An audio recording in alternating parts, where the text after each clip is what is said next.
मध्य प्रदेश में विधानसभा चुनाव के लिए कुछ ही वक्त बचा है। ऐसे में सत्ताधारी भाजपा और कांग्रेस दोनों चुनावी तैयारियों में जुटे हुए दिखाई पड़ रहे हैं। इस बीच कांग्रेस ने राष्ट्रीय स्वयंसेवक संघ का जिक्र करते हुए बड़ा दावा कर दिया।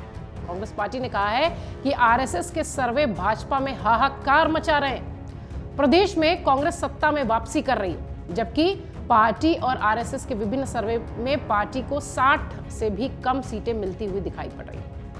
हाल ही में कांग्रेस पार्टी ने ट्वीट कर लिखा है कि मध्य प्रदेश में इस साल के आखिर तक विधानसभा चुनाव होने हैं। चुनाव से पहले कई सर्वे सामने आए हैं, जिनमें प्रदेश में कांग्रेस की सरकार बनती नजर आ रही है। इसके साथ ही भाजपा 55 सीटों से भी कम पर सिमट रही है। कांग्रेस के पास 2018 के अपने 15 महीनों का कार्यकाल और कमलनाथ जैसे निर्विवाद और अनुभवी नेता का साथ है।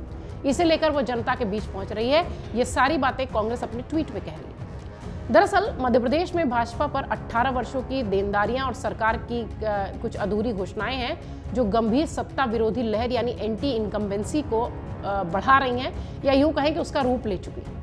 पिछले 5 महीनों में मध्य प्रदेश विधानसभा चुनाव 2023 को लेकर 6 अलग अलग सर्वे सामने आ रहे हैं। सभी सर्वे में भाजपा की सीटें घटती दिखाई पड़ रही हैं। इतना ही नहीं, भाजपा के सर्वे में पार्टी बुरी तरह से हार भी रही। ये सर्वे आने के बाद से मध्य प्रदेश भाजपा में खलबली मची हुई है और ये सुझाव भी मिला है कि 60% भाजपा विधायकों के टिकट फिलहाल काट दिए जाएं गुजरात की तरफ। आइए सबसे पहले आपको बताते हैं कि किस तरह कांग्रेस द्वारा बताए गए हैं ये 6 सर्वे आंकड़े के आधार पर, जो उन्होंने सोशल मीडिया पर शेयर किया है। जनवरी 2023 संघ का एक सर्वे सोशल मीडिया में खूब वायरल हुआ, जिसमें भाजपा 103 सीटों के साथ जमकर सत्ता से बाहर जा रही थी। फरवरी 2023 कांग्रेस पार्टी का एक आधिकारिक सर्वे सामने आया, जिसमें भाजपा 95 सीटों पर सिमटती दिखाई पड़ रही थी। मार्च 2023 इंटेलिजेंस का एक गोपनीय सर्वे लीक हुआ, जिसमें भाजपा को मात्र 80 सीटें मिलती नजर आ रही थी। अप्रैल 2023 जहां कई सारे मीडिया समूहों ने एक सर्वे किया, जो कि प्रशासनिक हलकों में भी तेजी से वायरल हुआ, जिसमें कि भाजपा को मात्र 70 सीटें मिलती दिखाई पड़ रही थी। इधर एक ऑनलाइन डिजिटल प्लेटफॉर्म के जरिए भी एक सर्वे हुआ, जिसमें भाजपा को मात्र 65 सीटें मिली। जून में एक और समाचार एजेंसी ने एक सर्वे कराया, जिसमें भाजपा को मात्र 55 सीटों के साथ सत्ता से बाहर बताया गया। अब ये 6 अलग अलग सर्वे थे। ये सर्वे बीजेपी के खेमे में तो जरूर परेशानियां बढ़ा रहे हैं, लेकिन कांग्रेस के खेमे में ये सर्वे देखकर बल्ले बल्ले हो रही है। मध्य प्रदेश में विधानसभा चुनाव को लेकर कांग्रेस की जीत के दावों के भी कई कारण हैं, ये समझिए। 2018 के विधानसभा चुनाव में कमलनाथ के नेतृत्व में विधानसभा चुनाव में भाजपा की पटकनी देने वाली कांग्रेस अब पूरे जोश के साथ मैदान में है, और ये जोश कर्नाटका चुनाव के बाद और बढ़ गया है। इधर मध्य प्रदेश कांग्रेस अध्यक्ष कमलनाथ कहते हैं कि 2018 के चुनाव से पहले मई में प्रदेश अध्यक्ष बना था, नवंबर में चुनाव हुए थे, और मध्य प्रदेश में काफी लोग मुझे पहचानते तक नहीं थे, मेरी कार्यशैली से वाकिफ नहीं थे, मेरे कामकाज को नहीं समझते थे, लेकिन आज ऐसा नहीं है। कमलनाथ कहते हैं कि मध्य प्रदेश का हर वर्ग कमलनाथ को और कमलनाथ की कार्यशैली को अब जानता है, पहचानता है, जिसका फायदा मिलेगा। वहीं राजनीतिक जानकारों का यह कहना है कि अभी तक की स्थिति में कांग्रेस भाजपा से आगे नजर आती है, और पार्टी इस तरह के सर्वे सामने लाकर मध्य प्रदेश के लोगों के मन की स्थिति को टटोलने का प्रयास कर रही है। क्योंकि इससे पहले के आम आदमी पार्टी के सर्वे और उसके कई चुनाव कांग्रेस कभी इतनी एक्टिव और आक्रामक दिखाई नहीं पड़ी थी। ऐसा उनके सर्वे में भी कहा गया। जितनी बार इस तरह के सर्वेज हुए थे, उसमें कांग्रेस इतनी हमलावर या एक्टिव नहीं दिखाई पड़ रही थी।